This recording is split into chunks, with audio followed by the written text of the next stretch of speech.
Chapter 33. I can't trust those in charge while most of society is currently compromised by a stupid phone game. Me. At the police station, they again asked me my name. I said, "It's in my van." One cop slammed the paddy wagon door on me and said I'd better cooperate.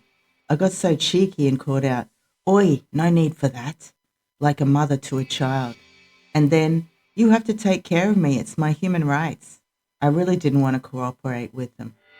It was lucky that I did that, really, because they had to search my van for my ID. I'd left it open. They searched it and found my bag and ID. I assume they shut the door and locked it. I don't know where my keys were. Maybe I had them and they took them off me.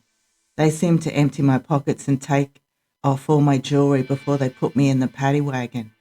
I saw the taser cop through the front windscreen, relaying his taser story with his own adrenaline and excitement. I shouted out, "Oh, you think you're the star of the show?" This got me more time in the paddy wagon, waiting to calm down. I wasn't the parent, they were. Eventually, they asked me if I was going to arc up, and I said no. So they brought me out of the van into the station. They put me in a glass cell and all seemed to stand over me. This stopped my cheek in its tracks. Suddenly, I was small voiced and morose. The shooter cop asked me again, "Is there anything you need from us?" I said very weakly, "A glass of water." I saw his eyes were all red rimmed. He must have been crying. "I guess it's pretty heavy to have someone try cop suicide on you." He replied, "Sure, we can do that. But is there anything else?" I think this was my cue to ask for a mental health worker. I didn't. I wanted to appear sane. I suddenly felt sane, walled into a glass cell. I felt safe. An ambo arrived to check me out. Big bruise on my stomach where the taser hit, skinned elbows, a big burn mark on my forehead where my head was against the highway, or could have been skinned when I went down. I think it was a burn. I couldn't see it, but everyone else commented on it. "How'd you do that?" "How the fuck do you think?" Shocking pain in my right rib, huge bruise on my left calf, probably from a boot on there. My ass muscles were sore too. The ambo didn't clean or dress the wounds. Shooter cop had said that I should get the taser barbs out of me because they get infected. He seemed to be the only one who cared. I mentioned this, but the ambo didn't check them. He was chatting to me and I was chatting back. He asked me my name and I just said, "Call me mate, you probably will anyway." Taser cop turned on his microphone hoping to catch something. He tried to interview me officially while we waited for the ambo, but I replied torturedly, "I could explain it to you, but it just sounds like conspiracy theories."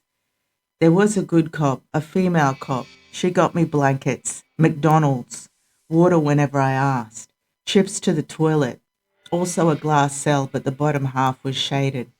She read me my rights in a nice way, like I was visiting the doctor.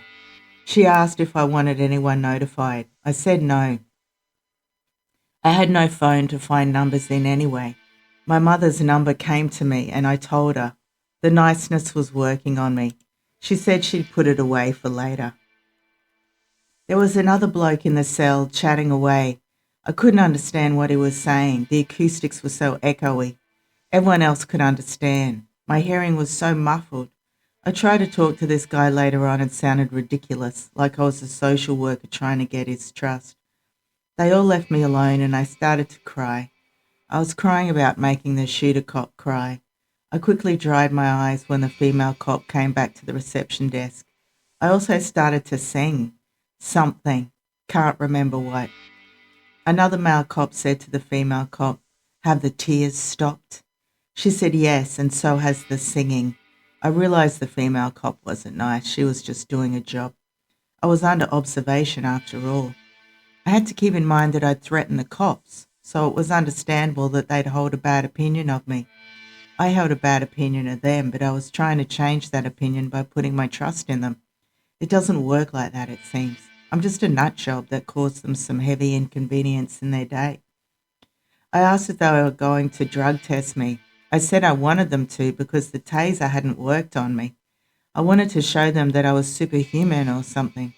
I thought that had something to do with the human experiment. When they didn't drug test me, I really believe that had something to do with the human experiment. I got under the blankets and slept. The taser cop came and fingerprinted me. I didn't imagine it, that he was being a little flirty. I just assumed he'd seen the IBA footage, then followed my mugshot, tattoo shots, a DNA swab in a room with a female cop who really took her job seriously and read me all this official stuff. The DNA test was for the weapons also, to see if I'd committed crimes with it. She put the recording on a CD and gave it to me. Why would I want that, I wondered. If female cop was going to ask me if I wanted anything to try and trick me into saying something, then I'd take advantage of her hospitality. I asked for a shower. She pretended like it was an unusual request. I stank and I had wounds that needed washing. She acquiesced eventually. Someone had to stand outside the shower the whole time, so I guess that was the reason for her reticence. I should have sung to her. My pipes were clear and my harmony was next level thanks to my flirt with death. It changes you into a better version of yourself, though briefly. Taser Cop came and gave me the heads up. He said that I'd made a full 360 in my behaviour from before. I think he was saying that to make the point that I wasn't mentally ill. I agreed. I didn't want to be considered mentally ill at that point. He also explained that I'd be charged but wouldn't do jail. They were going to release me that night on a special type of bail. I didn't even want that. He came back later to say that I was to be held overnight. I was relieved. Being in that glass cell was the safest I'd felt for days, weeks. They put me in a bigger cell with a toilet. The tap didn't work, so I had to keep asking for water. I kind of slept that night. It was a pretty shitty sleep, but I managed it on the gym mats that lay on king single concrete beds. On waking, I was a mess. There was a new shift of cops. None of them were nice. A younger female copper asked if I wanted breakfast yet, and I said no. I got the feeling that because I said no, that affected the rest of them getting brekkie, and they'd hate me. They were playing games with me. It was so fucking awful. I really had to work hard to get water out of the fucking cops. They put me in the bad cell for a reason. I had to drape the blanket over my head to go to the toilet because the hallway was public as. I started to inventory everything that I'd been tricked by the nice cop act the day before. I got really paranoid that I was indeed going to be charged and incarcerated. I asked about my legal aid, which I hadn't bothered to properly organise the day before. There was a tall, bulky young male who was frightening to look at. I instantly hated him. He looked at me with pure malice. Older, bitchy female cops were unnecessarily tough on me too. The young one who asked about breakfast wasn't wanting to be tough on me, but she had to do what all the others were doing. Peer pressure in the high school. What a pack of unfortunates. They were going to release me last night, so they didn't worry that much about their fucking lives being at risk. My celly neighbour, the one from yesterday, was saying I was on the news. Oh, fucking great. I tried to ask him if it was filmed from the truckie's perspective. That was too complicated of a sentence to answer or even listen to. He'd been hit on the head quite a few times, or fetal alcohol syndrome, poor bastard. I remember seeing the fucking truckie filming me. He must have really come into his own as a cinematographer when the cops showed up, filming like he was going to go viral. I was going to be charged with a kind of kidnap of him. What a load of rubbish. He was never in any danger. And now he's gone viral thanks to me. He'd be getting all sorts of pats on the back, while the retarded comments of Fastbook would be filled with plans to rape and kill me for threatening their fellow male bogan. It's meant to be the other way around. They're meant to be scared. Fuck this. I saw another male cop I'd not seen before, or maybe I had seen him, I just hadn't differentiated him. He was hiding behind a corner and peeking at me, phone in hand, pinging my location, filming me. I was staring right at him. He held absolutely no guilt at illegally breaching my privacy. Stupid fucking zombie. All the others were being trotted off to court this morning. They asked if anyone wanted a shower before court, and I opted for another one. This cell made me feel gritty. It's amazing how it changes your behaviour. It's amazing how it changes your behaviour, makes you look madder than you probably are. I was walking around the cells, up and down, getting some walking in. This is a sensible thing to do, but in here it looked like I was a pacer. A pacer was unpredictable. I asked an older Pig City style copper if I was even going to get to see a legal aid person before court. He said, yeah, of course, like I was the dumb one. The prospect was touch and go from where I sat, as in it might have been happening or it mightn't.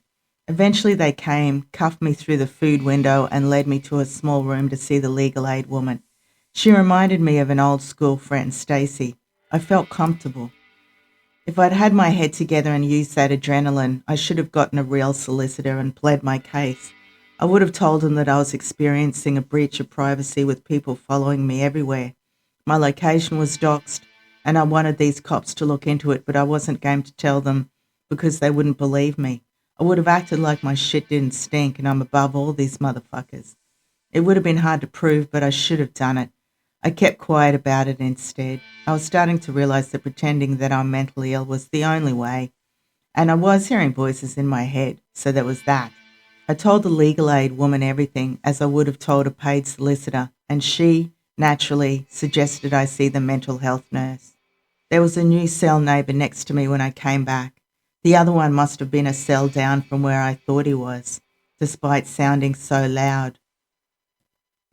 He nodded at me when he saw me. Because I looked hard, I nodded back.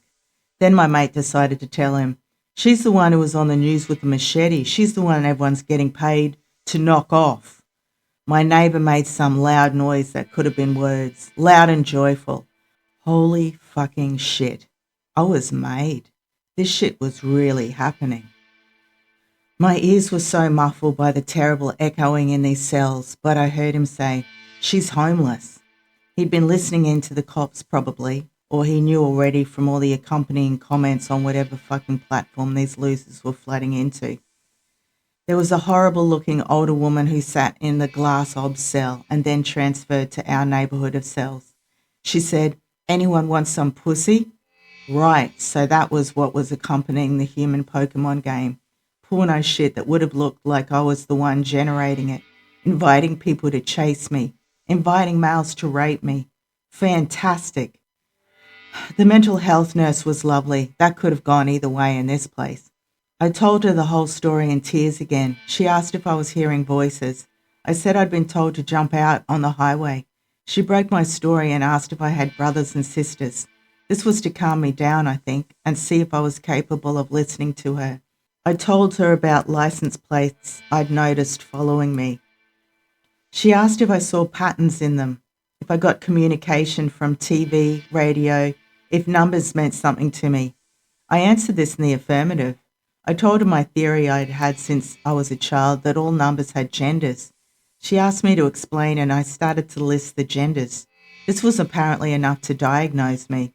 I was wanting to believe that I was hallucinating, that I'd had a psychotic episode, even though there was so much in real life that was obvious proof that people knew who I was and was tracking me. What else can you do when you're outnumbered like that? The mental health nurse got my mother's number and said she'd ring her for me and tell her what was happening. I didn't want this, but I needed someone to advocate for me, even stuff like a change of clothes and sorting out my van. She said that she'd relay all this to the court and I'd probably be sent to a mental health facility. She got me to sign something. At the end, she asked me if they were treating me nice in here. I said in a very quiet, broken voice, not really. But then the door of my side of the interview rooms was reefed open by bitch coppers. They'd shown up with a pen for me, which they should have given me in the first place. I was relieved, though. I was going to be in safe hands, in a real nut house, and out of this fucking nut house. When I was escorted back to my cells in cuffs, a new, very retarded cell neighbour knelt down to put his face through the meal window and said something to me that I couldn't understand for the life of me. I'm sure it was fucking awful. I did hear him say to the cops, keep it unlocked, or something. The cops found this amusing. I was in hell. The horror show woman in the cell 2 down called out to the other two, does she even speak? Fuck you, bitch. You're 50 kilograms wringing wet. I'd make a meal out of you. I stayed silent. My court time came. The whole time I'd been freaking out that I'd be led into a real court and there'd be fuckhead rubbernecks all in there watching. I didn't have a clue how it works. That's only the case when you're charged. I didn't have a clue how it works. I think the next court date where they charge you is in with Joe Public getting done for drink driving and shit, so there is an audience as such. This courtroom was via video link, was closed and was all female. You beauty. The mental health nurse said I was hearing voices and they were quite persecutory. In other words, I wasn't a cop killer or a trucker killer. Being in here made me want to be a cop killer, but it also made me feel useless and broken. She had more to say and I can't remember her exact words, but she was pleading my case to be sectioned. The woman whose decision it was said yes straight away. I was out of this shithole with these dangerous people. I imagined if I had to go to prison, women wouldn't kill me because they want me alive for the bounty, but I'd get raped and filmed all the time. My experience working in correctional centres taught me that they have phones whenever they needed phones. I'd be fighting for my life in another way. I guess I could scrap all the time and do my whole time in solitary. I was yet to find out that the prison officers would probably come and rape me in solitary and film it themselves. There was money involved and every dirtbag this side of the coast would be trying to earn it. Every dirtbag the other side of the Great Dividing Range would be after it too. I'd probably end up dead because the fuckwits would accidentally kill me, even though I'm worth money. I'd ask for water. They'd say they'd bring it, then just forget. I actually advocated for myself at some stage. Listen, I've got no water in this basin. I don't want to be bothering you for water all the time. It's the last thing I want to do. It's not my fault my tap's broken. A disposable coffee cup of water would show up. I'd then rip the Aboriginal art on the outside of it into a little pattern, like I was decorating my cell. Again, this looked like I was crazy. But you need to do something. There's a TV, but I'm not a zombie like all the others. I could have asked the neighbouring cellies what the fuck they knew about me. I should have shouted and carried on like them, offered them money, or demanded that the cops search their phones since they had them in property. So many things. I was a wreck though, physically. I could barely breathe. I wondered if I had a cracked rib. Probably. No one gave a shit about my ribs, so why would they care if there was currently a very bad crime going on against me, with info being shared right under their noses, on their CCTV, recorded on their microphones. Fucking hell, what a show.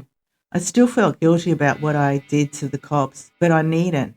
The next cop association I had definitely made me wish I'd taken one of them out. Sometime in the Arvo, Taser cop and another young cop who'd been there yesterday but I hadn't seen. From his voice, I knew he was the have the tears stopped cop. Took me out in cuffs to travel to the hospital in the paddy wagon. I asked them something. I can't remember what it was. Younger cop answered, "You'll be on the bed. You'll be the comfortable one." I hung my head low. There was no way in the world I wanted to hear all the cops laughing at this innuendo. So obvious. They were all silent. Lucky for me. I guess they remembered their fucking jobs for once. Gee, I wonder why sexual assault and DV victims don't want to show up at their local cop shop.